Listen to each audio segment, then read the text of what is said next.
राजेश अपनी पत्नी लता, बेटे सुनील और बहू आशा के साथ शास्त्री नगर में रहता था।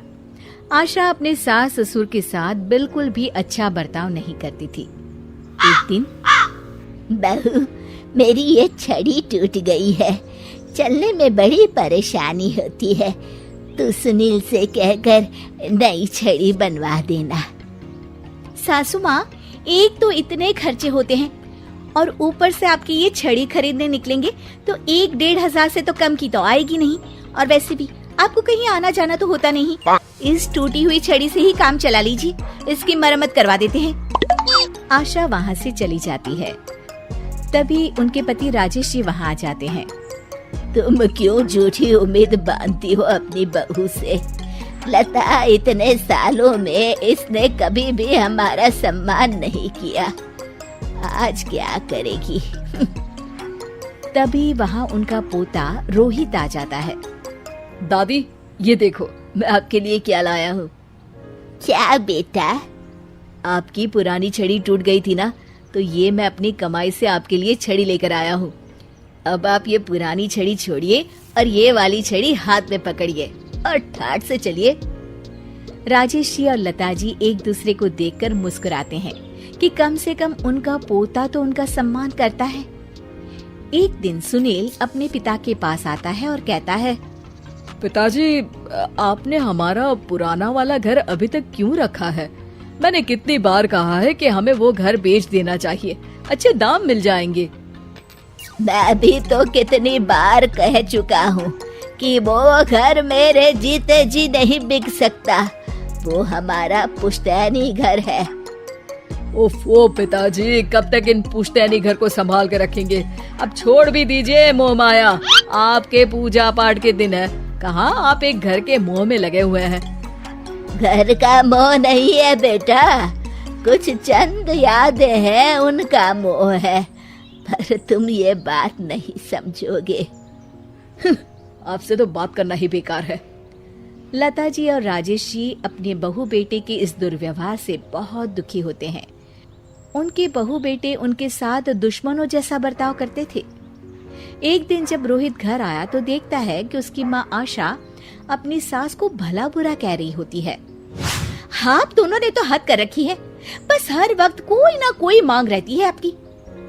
अरे बहू, मैंने तो बस इतना ही कहा कि तेरे ससुर जी को ठंडे पानी से नहाने में तकलीफ होती है, तो इनके लिए गर्म पानी कर दिया कर। अगर मेरे हाथ पाँव चल रहे होते ना तो मैं ही कर देती, तुझसे ना कहती। हाथ पाँव तो अभी भी चलते हैं सासू माँ आपके, बस आप चलाती नहीं है। क्या मैं नहीं जानती कि ये सब नाटक है आपका, ताकि सारा काम मुझे ही करना पड़े। आशा वहाँ से चली जाती है और रोहित अपनी दादी के साथ इतना दुर्व्यवहार होता देख गुस्से से तिल मिला जाता है। वो गुस्से में अपनी माँ के पास जाता है। माँ, ये तुम किस तरह से दादी से बात करती हो? अरे तुझे नहीं पता बेटा, उनके तो 50 नाटक रहते हैं। खैर तू ये सब छोड़, मुझे तुझसे एक बात करनी है, और वो भी खुशखबरी वाली। कैसी खुशखबरी माँ? अरे तेरे पिताजी ने अपनी दोस्त की बेटी मेघा से तेरा रिश्ता तय कर दिया है। क्या मेघा से? माँ, पर हम तो बहुत अच्छे दोस्त हैं। मेघा से शादी का तो मैंने कभी सोचा भी नहीं। अरे नहीं सोचा तो अब सोच लेना। रोहित और मेघा बाहर एक दूसरे से मिलते हैं और बातें कर रहे होते हैं। मेघा, मुझे पता है कि हम दोनों की शादी होने वाली है, पर मैं तुम्हें एक बात अभी से बता देना चाहता हूँ। क्या रोहित? यही कि मेरी माँ एक अच्छी सास नहीं बनेगी, क्योंकि वो एक अच्छी बहू नहीं है। पर रोहित, आंटी को तो मैं बचपन से जानती हूँ, वो तो बहुत अच्छे स्वभाव की हैं। वो स्वभाव पता नहीं मेरे दादा दादी जी के लिए क्यों नहीं दिखता। उन्हें तो वो हर वक्त बुरा भला ही कहती रहती है। मैं चाहता हूँ कि उन्हें ये पता चले कि वो ये बहुत गलत कर रही है। मैंने कुछ सोचा है जिससे माँ सही रास्ते पर आ सकती है। मेघा, क्या तुम इसमें मेरा साथ दोगी? तुम जैसा कहोगी मैं वैसा ही करूंगी रोहित, मैं तुम्हारे साथ हूँ। मेघा और रोहित दोनों की शादी हो जाती है और मेघा अब आशा की बहू बनकर उनके घर आती है। बहू, ये देख, मैंने तेरे लिए ये हार बनवाया है।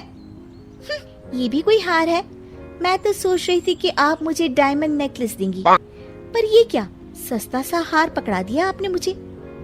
आशा को ये सुनकर गुस्सा आ जाता है। वो मेघा पर बरस पड़ती है। बहू, मैं तुम्हारी सास हूँ, मुझसे तमीज से बात किया करो, समझी? वरना अच्छा नहीं होगा। मम्मी जी, मैं भी आपकी बहू हूँ, आप भी मुझे ये धमकी मत दीजिए। मेरे पिताजी वकील हैं, अगर आपने मुझ पर कोई भी अत्याचार किया ना, बस एक ही बारी में अंदर करवा दूंगी। हाँ। मेघा रोहित की तरफ देखकर मुस्कुराती है। लता जी और रमेश जी देखते रह जाते हैं। मेघा कैसे अपनी सास को उन्हीं की भाषा में उनकी गलती का एहसास दिलाती है। जानने के लिए देखिए जैसे को तैसा पार्ट 2।